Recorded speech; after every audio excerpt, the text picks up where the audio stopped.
কথা বলবো calculated matrix এবং কাস্টম ম্যাট্রিক্স। কাস্টম ম্যাট্রিক্স এর একটা এক্সাম্পল আমরা লাস্ট ভিডিওতে দেখে আসি।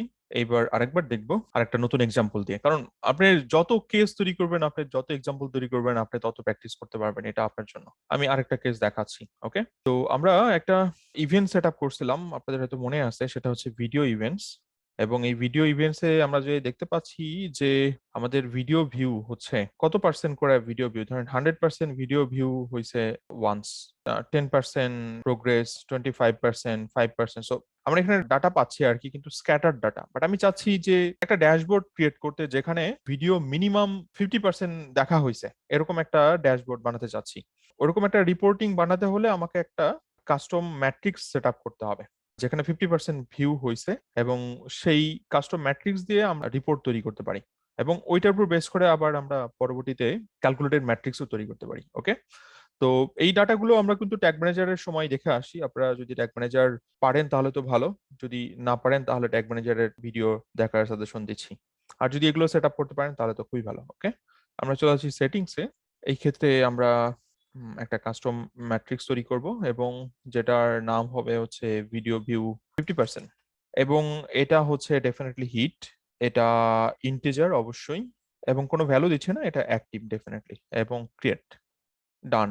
এখন আমাদের এই ডাটা গুগল কোড দিছে, সেই কোডটা পুশ করতে হবে, বাট আমরা ট্যাগ ম্যানেজার দিয়ে সেটা পুশ করতে পারি। কিন্তু এখানে আমাকে একটা কাস্টম জাভাস্ক্রিপ্টের কোড সেট করতে হবে। কাস্টম জাভাস্ক্রিপ্ট কোড ছাড়া বেসিক্যালি আপনার এই ডাটা টান দিতে পারবেন না। আর্টিকেল পেজের যে ভিডিও আছে, সেই ভিডিওর যে পার্সেন্ট দেখা হচ্ছে সেটা যদি 50% হয়, সেই অনুযায়ী আমরা একটা রিপোর্ট তৈরি করবো। সো যেমন এখানে একটা ভিডিও আছে, এই ভিডিওটা আমি দেখতেছি, এটার হয়তো একটা পার্সেন্টেজ শো করতে। তো আমরা অলরেডি তৈরি করছি। এবার আমরা যেটা করব, এটার উপর একটা কাস্টম জাভাস্ক্রিপ্টের কোড সেট আপ করবো। চলে যাচ্ছি হচ্ছে ভেরিয়েবলস। ভেরিয়েবলসে যাওয়ার পর এখানে ইউজার ডিফাইন কাস্টম জাভাস্ক্রিপ্টের কোড আমরা সেট করব, এবং এটার একটা মিনিংফুল আমরা নাম দিচ্ছি ভিডিও 50% কমপ্লিট।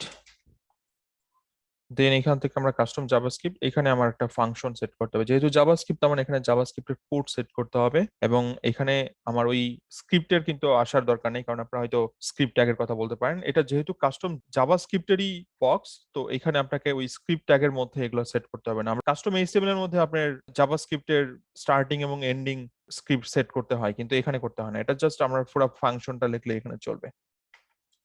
সো এখানে দেখেন ইফ ফাংশন একটা কোড আছে, ফাংশন ইফ ভিডিও পার্সেন্টেজ, এটা এটা কিন্তু আপনার বিল্ট ইন ভেরিয়েবল। এখানে দেখেন আমরা যদি ভিডিও দিয়ে সার্চ দিই, এটা বিল্ট ইন ভেরিয়েবল, এটা সার্চ দিলেই চলে আসবে ইকুয়াল টু 50। এখানে এটা কন্ডিশন, এটা যদি হয় 50% হয় ভিডিও পার্সেন্টেজ ভিউ, তাহলে এটার রিটার্ন 1, তার মানে এটা হবে ট্রু। আর যদি 50% না হয়, তার মানে এটা ফায়ার হবে না, এটা হবে 0, তার মানে এটা ফলস। ডান। আমরা এবার যেটা করব, এটা সেভ দিব। এবং আপনাদের হয়তো মনে আছে, আমরা ট্যাগে যে কাস্টম ম্যাট্রিক্স সেট আপ করছিলাম একবার, যেটা মেইন অ্যানালিটিক্স ট্যাগ, এটার মধ্যে আমরা এখানে সেট করব এই যে এখানে, এবং এটা হচ্ছে আপনার ইন্ডেক্স 2। সো এখানে ইন্ডেক্স 2 দিলাম, এবং এখান থেকে আমাকে ভেরিয়েবলটা দেখাই দিতে হবে ভিডিও 50%। এই যে এটা, আর কিছু করতে হবে না, জাস্ট আমরা এটা এখন সেভ দিব এবং এটা সাবমিট করে দিব। এটার উপর বেস করে আমরা একটা কাস্টম রিপোর্ট তৈরি করব। সেটা যাচ্ছি customization, custom report, new report. এটার নাম দিতে পারি video engagement report, video 50% complete, flat table. এবং এটা আপনি চাইলে ডাইমেনশন সেট করতে পারেন। এখানে পেজ সেট করলাম, যে কোন পেজে বেসিক্যালি আপনার ভিডিও ভিউ হচ্ছে, সেই পেজটা আমরা এখানে সেট আপ করলাম। দেন আমরা এখানে ম্যাট্রিক্স সেট আপ করি, ধরেন সেশন। এরপর হতে পারে হচ্ছে ইউজার। দেন আমরা কাস্টম ম্যাট্রিক্স দিছি একটা, এই যে ভিডিও 50%। আমরা এটা অল পেজের জন্য করতে পারি, অথবা কোনো একটা সিঙ্গেল পেজের জন্য করতে পারি। তো সেক্ষেত্রে আপনি ফিল্টার সেট আপ করতে পারেন, যে পেজ ইনক্লুড রিজেক্টস ওই পেজেই ঘটবে যে পেজে বেসিক্যালি ভিডিও ট্র্যাকিং হচ্ছে, সেই পেজেই এইটা ঘটবে। বাট ফিল্টার না দিলেও হয়, কারণ অনেক পেজে ভিডিও থাকতে পারে, তো ফিল্টার আমি দিব না। All done. এবার এটাকে সেভ দিব। ওকে, সেশন, এবং কোনো ভিডিও পেজ এই মুহূর্তে নাই, এই জন্য এটা দেখতে পাচ্ছি না। শুধুমাত্র ভিডিওতে এই পেজে আছে ভিডিও ট্র্যাকিং। তো এটার জন্য আমি যেটা করতে পারি, ওটাকে ফিল্টার করতে পারি। ফিল্টার করলে আমার এত পেজ এখন আসবে না, এরপরেও আমি সবগুলো পেজ দিয়ে একটু দেখতে পারি। ভিডিও ট্র্যাকিং, এটা হয়তো 50% ভিউ হয়নি। 50% ভিউ হলে তো বেসিক্যালি এই ডাটা আসবে। তো এই ভিডিওটার মিনিমাম 50% ভিউ করতে হবে, তাহলে এখানে ডাটা আসবে। ওকে, আর আমরা যদি ফিল্টার করতাম তাহলে এত পেজ এখানে আসতো না। সো ডেফিনেটলি সব পেজই আসা উচিত, কারণ আমার ভিডিও মাল্টি পেজে থাকতে পারে। আমরা ওইখান থেকে জাস্ট অ্যানালাইসিসটা করতে পারি। তো এবার আমরা যে কাজটা করব, এবার আমরা একটা ক্যালকুলেটেড ম্যাট্রিক্স তৈরি করব। ক্যালকুলেটেড ম্যাট্রিক্স হচ্ছে, আমি চাচ্ছি যে আমার এই ভিডিওটার অ্যাভারেজে যে সেশন কাউন্ট করলাম, প্রতি সেশনে বেসিক্যালি অ্যাভারেজ কতবার দেখা হয়েছে, আমি সেই ডাটা পেতে চাই। তো এটার জন্য আমাদের একটা ক্যালকুলেশন সেট আপ করতে হবে। যেমন এই যে এখানে যে ডাটা দেখতে পান আপনারা, এখানে যে ডাটা দেখতে পাচ্ছেন, ধরেন এই যে অ্যাভারেজ সেশন ডিউরেশন অথবা number of session per user, এটার হিসাব কি? Total session divided by user, right? এখানে এই সংখ্যাটা কি? Total pages divided by session. আমি যদি ওইটাই করতে চাই, যে total 50% video view divided by session, আমি যদি ওইটা করতে চাই, তাহলে এটা কই আছে? এটা তো নাই। তখনই আমাকে ক্যালকুলেটেড ম্যাট্রিক্স তৈরি করতে হবে। কাস্টম ম্যাট্রিক্স তৈরি করছি, আমাদের এবার ক্যালকুলেটেড ম্যাট্রিক্স তৈরি করতে হবে। এই যে দেখেন, এখানে একটা অপশন রয়েছে ক্যালকুলেটেড ম্যাট্রিক্স। ওকে, আমরা এটাতে ক্লিক করলাম। এরপর আমাদের দেখেন এখানে বেশ কয়েকটা অপশন দিচ্ছে। নাম দিব, ওই অনুযায়ী আমার একটা ক্যালকুলেটেড ম্যাট্রিক্স এর সেট হয়ে যাবে। এবং এটা ওয়ান কাইন্ড অফ এপিআই। আপনি চাইলে অন্য কোনো প্ল্যাটফর্মে যদি এপিআই ইউজ করেন, এই ডাটা এখান থেকে পুল করতে পারবেন। এরপর ফরম্যাটিং টাইপ, মাল্টিপল অপশন রয়েছে, float, integer, currency, time, percentage. So আমরা কয়েকটা এক্সাম্পল দেখবো, আমি আগে একটা দিয়ে দেখাই। এবং ফর্মুলা, সো আমি এখানে কি করব, আমি চাচ্ছি হচ্ছে ভিডিও 50% কমপ্লিট পার সেশন, আমি এই ডাটা দেখতে চাই আর কি। তাহলে আমাদের হিসাবটাও এরকম করতে হবে। ওটা ফ্লোটের আন্ডারে দিলাম।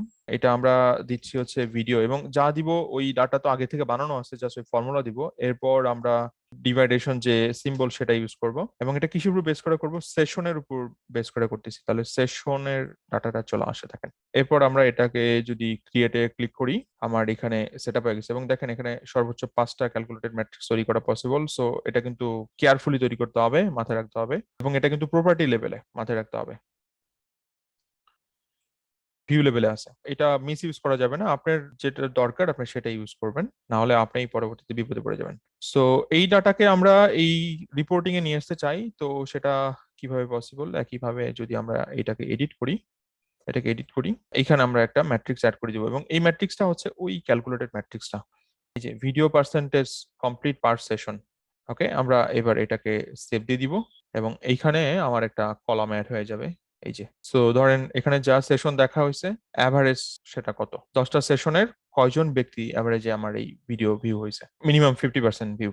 আশা করি বুঝতে পারছেন। আমরা আরো যে একটা এক্সাম্পল যদি দেখি ক্যালকুলেটেড ম্যাট্রিক্স এর উপরে, কারণ এখানে বিল্ট ইন কিছু আমরা পাই, বাট সব তো পাই না। আরো যে একটা এক্সাম্পল যদি অ্যাড করি, ধরেন আমার জানতে ইচ্ছা করলো যে অ্যাভারেজে ইউনিক ইউজার, যেটা যেহেতু ইউজার মানে ইউনিক, কয়টা করে পেজ ভিজিট করে। এখানে দেখতে পাচ্ছি যে পেজেস পার সেশন, আমরা কিন্তু পেজেস পার ইউজার পাচ্ছি না, পেজেস পার সেশন পাচ্ছি। তাহলে এই ডাটা আমরা কিভাবে তৈরি করতে পারবো? তখনই আমাদের তৈরি করতে হবে হচ্ছে ক্যালকুলেটেড ম্যাট্রিক্স। সো আমরা একটা ম্যাট্রিক্স তৈরি করব, নিউ ক্যালকুলেটেড ম্যাট্রিক্স, এবং এটার নাম হবে হচ্ছে average number of pages viewed per user. এটা ফ্লোট, ঠিক আছে, ফরম্যাটিং টাইপ। এবং তাহলে আমার এখানে দিতে হবে পেজ ভিউ, এটা ডিভাইড ডেফিনেটলি, এবং এটা সেশন অলরেডি আছে, এটা হচ্ছে ইউজার ডাটার উপরে আমরা এটা পেতে চাই। So user, all done. আমি জাস্ট এবার এটাকে ক্রিয়েট দিব, হয়ে গেল। আমরা যদি আরেকটা তৈরি করি, আমরা এইখানে যে ডাটা পাচ্ছিলাম, এই সেশন ডিউরেশন, এটা হচ্ছে সেশনের উপর বেস করে ডিউরেশন। আমরা ইউজারের উপর বেস করে, যে একজন ইউজার আসলে সে কত সময় পাস করে, এই ডাটা দেখতে চাই। তো একই মেথড, ক্যালকুলেটেড ম্যাট্রিক্স, এবং এটার একটা নাম দিলাম average time spent on site per user. তাহলে এখানে আমাকে দিতে হবে হচ্ছে সেশন ডিউরেশন, রাইট, ডিভাইড, এখানে আমাকে দিতে হবে হচ্ছে ইউজারের উপর বেস করে এই ডাটা আসতেছে। এবং আরেকটা ব্যাপার বলি, এটা যেহেতু টাইম ভ্যালু, তার মানে এখানে ফ্লোট না দিয়ে আমরা এখানে টাইম সেট করব, যে কত সময় তারা টাইম পাস করতেছে। দেন ক্রিয়েট। ওকে, এখন এটা দিয়ে আপনি কাস্টম রিপোর্ট তৈরি করতে পারেন। বাকিটা তো আপনারা জানেন, এখন জাস্ট এখানে ডাটা অ্যাড করবেন। আমি ক্যালকুলেটেড ম্যাট্রিক্স রিপোর্ট নাম দিলাম, report tab, user data, pages data, metric, আদারে যাচ্ছি। আদারে যে আমি এটা সেট করে দিচ্ছি। হ্যাঁ, আর অন্যান্য গুলো তো আপনি করতে পারেন। ধরেন আমি প্রথমে রাখতে চাই হচ্ছে সেশন, এরপরে রাখতে চাই হচ্ছে ইউজার, এরপরে রাখতে চাই হচ্ছে আপনার অ্যাভারেজ সেশন ডিউরেশন অথবা পেজেস পার সেশন, রাখতে চাই হচ্ছে অ্যাভারেজ সেশন ডিউরেশন। এইবার আমরা, কারণ কম্প্যারিজন যেহেতু আসে, number of pages based on user, আর একটা হচ্ছে অ্যাভারেজ টাইম। অল ডান, আর কিছু করতে হবে না, এরপর আমরা সেভ দিয়ে দিলাম। এরপর আমরা আশা করি ডাটা পাবো। এইখানে দেখেন পেজেস পার সেশন অ্যাভারেজ 3.5 পেজ দেখা হয়। পেজেস পার ইউজার, একজন ইউজার অ্যাভারেজে 8টা পেজ ভিজিট করে। ওকে, এবং যখন একটা সেশন হয় 19 মিনিটের সেশন হয়, এবং যখন আপনার ইউজার হিসাবে কাউন্ট করা হয়, এটা তো সেশন কাউন্ট, এটা ইউজার কাউন্ট 48 মিনিটস। সো আশা করি বুঝতে পারছেন ক্যালকুলেট ম্যাট্রিক্স কিভাবে সেট আপ করতে হয়। কোনো কোশ্চেন থাকলে জানান। Thank you everyone.